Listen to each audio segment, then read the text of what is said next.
Welcome back, everybody. I'm Phil. That's Sam. Hey guys, welcome back to the channel. We are Bars and Barbells. And we're doing Reba McEntire for the first time on the channel today. And this is probably long overdue by our brief introduction that we got, because apparently she's known as the Queen of Country, and she's very much unfamiliar to me. Now, that isn't the case for Samantha. Well, I know her from her TV show in the early 2000s, Reba. I didn't even know that she was a country singer. So that's kind of crazy that she's the Queen of Country, and I didn't even know she was a singer. Apparently, she's had a pretty successful career in many regards, from TV show that Sam mentioned, film, and she sold over 75 million records worldwide as a country artist. So clearly she has been very, very successful, but this is the first time that we're checking her out on the channel, and that might be long overdue in your guys' eyes. If you have other recommendations, because clearly she probably has a pretty successful catalog, you know what to do. Drop them in the comments section down below. I used to think she was hilarious. Like, I low-key thought she was like a comedian or something. Really? Yeah, she's so funny. So what kind of show was it? It was one of those like family drama kind of style, kind of like Everybody Loves Raymond and like all of those kind of shows that were popular at the time. Yeah, and her daughter in it, I think her name's Joanna Garcia, the actress. She's like a popular actress now that I really enjoy. So when she was like younger, it was like her teenage daughter or something on the TV show, I think. Interesting. Yeah. So this song actually was originally written by Bobby Gentry. We've done one or two songs, I can't remember, from her on the channel, and it was in 1969 that this was originally written, and we didn't know that until we were just getting ready to do this video. So if we should check out the original version, please let us know down below. But it's probably, like I said, time that we get into Reba. You ready? I am. Let's do it. Let's go.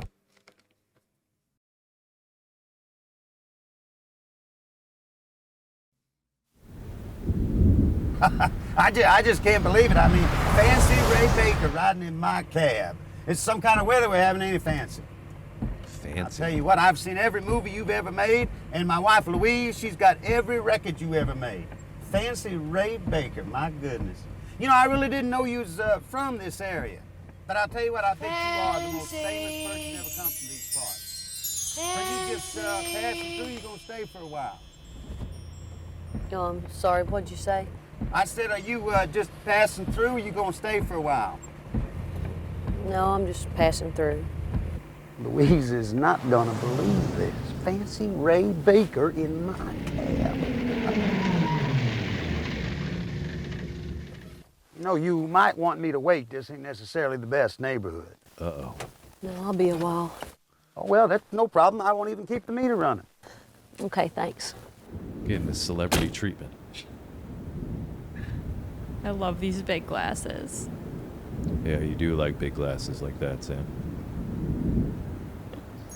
Fancy.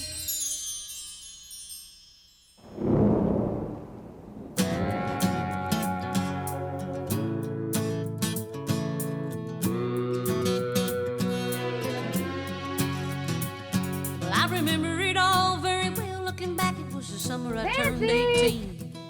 We lived in a one-room run-down shack on the outskirts of New Orleans. We didn't have money for food or rent, to say the least. We were hard-pressed. Then Mama spent every last penny we had to buy me a dancing dress. Well, Mama washed and combed and curled my hair, and she painted my eyes and lips. Then I stepped into a satin dancing dress that had a split from the side clean up to my hip. It was red velvet trimming and it fit me good. And standing back from the looking glass, there stood a woman where a half-grown kid had stood. She said, here's your one chance, fancy, don't let me down. She said, here's your one chance, fancy, don't let me down. Mama died a little bit of perfume on my neck, then she kissed my cheek. And then I saw the tears welling up in her troubled eyes as she started to speak.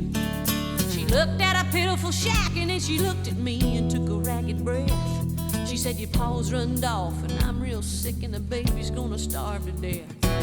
She handed me a heart-shaped locket that said, to thine own self be true. And I shivered as I watched a roach crawl across the toe of my high-heel shoe. It sounded like somebody else that was talking, asking, Mama, what do I do? She said, just be nice to the gentleman, fancy, they'll be nice to you. She said, here's your one chance, fancy, don't let me down. Here's your one chance, fancy, don't let me down.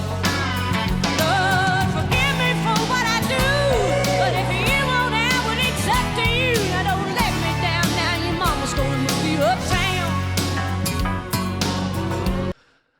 Well, that took a very quick turn and twist to this.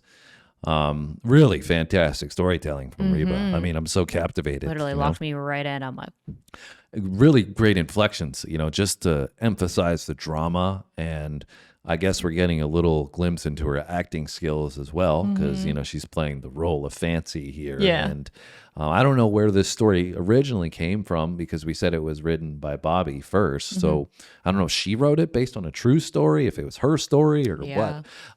If she just, kind of was doing creative writing, but really, really captivating stuff.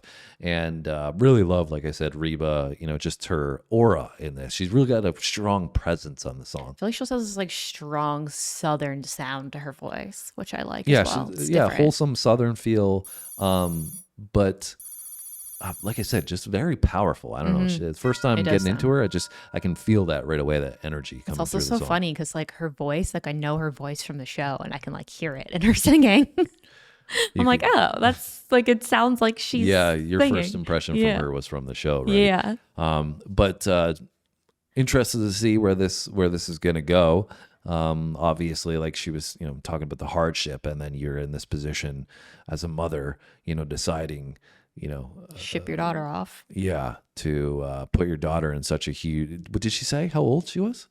No, she just said like that she was a half grown. She looked young, but she had that comment like you were about to say. Yeah, about, looks like a grown woman, but is half the age of what she looks. Which I think she was basically saying it was a half grown kid staring in the mirror, and then when she dolled her up, she looked like a woman. Is what she was saying. Yeah, which happens far too often. I think even today, where you see these young girls that are 16 going on 16, 30. You're like, I'm sorry, you're 16? You look like you're 24. Yes. Right? Anyways, let's find out where the story's going to go. Somebody else who was talking, asking, Mama, what do I do?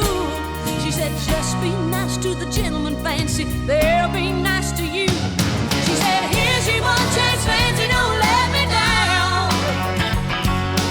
Here's your one chance, Fancy, don't let me down.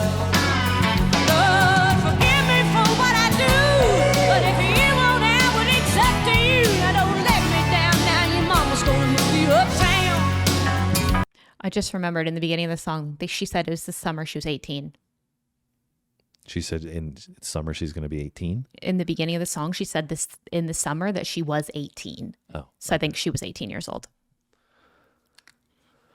Lord, forgive me for what I do, but if you want out when it's up to you, now don't let me down, now your mama's going to move you uptown.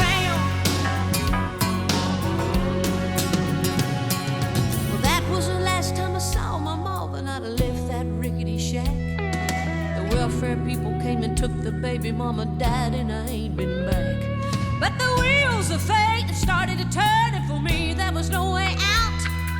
It wasn't very long till I knew exactly what my mama been talking about. I knew what I had to do and I made myself this solemn vow. I was gonna be a lady someday, though I didn't know when or how. But I couldn't see spending the rest of my life with my head hung down in shame. I might have been born just plain white trash, but Fancy was my name. She said, here's your one chance, Fancy, don't let me down. She said, here's your one chance, Fancy, don't let me down.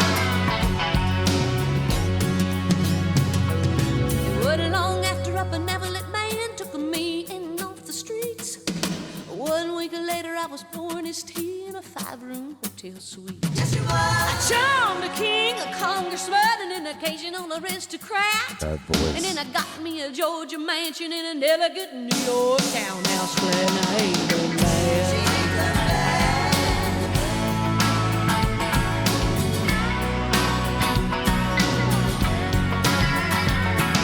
Now in this world there's a lot of self-righteous hypocrites that call me bad and criticize mama for turning me out, no matter how little we had. But though I ain't had to worry about nothing from now on 15 years, well, I can still hear the desperation in my poor mama's voice ringing in my ears. Here's your one chance, Fancy, don't let me down. Oh, here's your one chance, Fancy, don't let me down. Lord, forgive me for what I do, but if you want out when it's up to you, now don't let me Okay, Mama. I understand. Well, and I guess she did.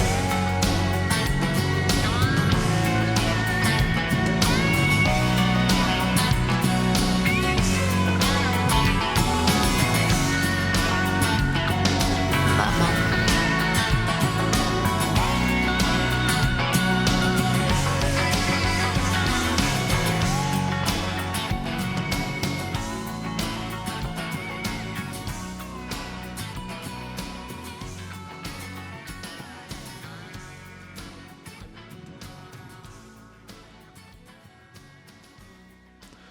Well, that song was jam-packed with a story that had a lot of ups and downs, and really loved how, even you could hear her vocal transition into even more of this powerful presence later on, as she was getting more confident as a woman, this empowerment vibe. You felt that driven through the vocal and the storytelling. Yeah. And really such an interesting, topic or story, right? In that you have this conundrum as a parent, as a mom, that you feel like you're trapped and you can't do anything, and you could, keep this ongoing barrier to life, to getting anywhere, by playing it safe. Or you could, be like, all right, well, you're a young, beautiful lady, like, go and try to do something with that and get yourself out of this terrible situation. And then you see, at the end of it, she's like saying, yeah, don't worry. Like, I understand why you did what you did. And I'm in some weird way grateful for it at the same time. Yeah. I also, like, my brain is like, what happened to the baby? Where'd the baby go?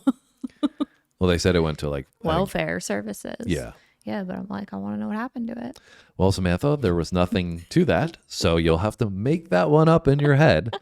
What about Use the my song? imagination. I like the song. I really, really liked it. I thought her vocal was great. Like you said, so strong and powerful. And it definitely had this, like I said, like kind of Southern feel to it, which I feel like was very aligned with the song. Like the sound of her vocal aligned very well with the story of the song.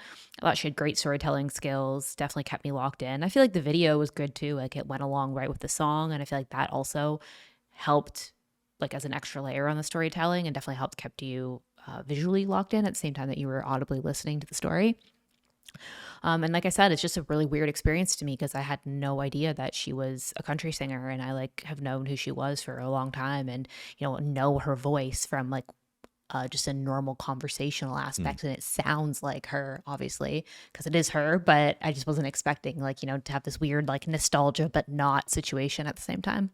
Yeah, and like you said, the video was very powerful. It really added layers to the dynamic of the song, and it also, I think, interestingly puts into perspective the idea that everybody's environment and what they grow up in is very, very different. And so to judge people based on the actions that they take in order to get themselves out of that environment, maybe you should take a step back and think to yourself, well, what would I do in that situation?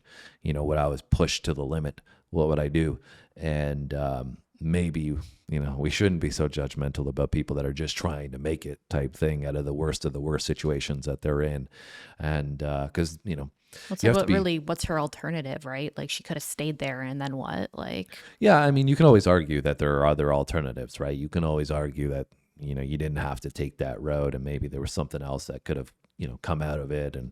And maybe you got a job at the diner and saved up enough money to take a trip to Hollywood and became a singer or actress or something. There's always another side to the coin, but it's just, a lot of the time you don't look at the other external pressures that are going to be there as well, right? Just, having to get up every day and go work at that job that you hate doing, and having a family situation like this, it's very hard to stay focused on the long-term goal or objective, right? And it's very easy to get sidetracked into these negative pulls. So, I think the theme of this is that maybe just try to take a step back and appreciate the whole situation for what it is, right? Yeah, for sure. And I mean, obviously, like you said, right, her mom was trying to do something for her in her own way. She knew she was sick, and there was no other parent in the situation. So dad's gone. Yeah, she's doing what Little her options there. were. Yeah. But maybe she shouldn't have got herself into that situation to begin with. That's the other side of the story. So There's a lot of dynamics here, and clearly we should know what you guys think down below. And maybe we're just so captivated by Reba here. That's why we've been going on a tangent. Yeah, I'd like to hear more from her, though. I liked her vocal. That's what I was just about to say. If you've got more recommendations for Samantha that you can drop in the comment section, let us know down below. Make sure you hit the like button. Have a great day. We'll see you in our next video. Thanks for watching, guys. See you next time.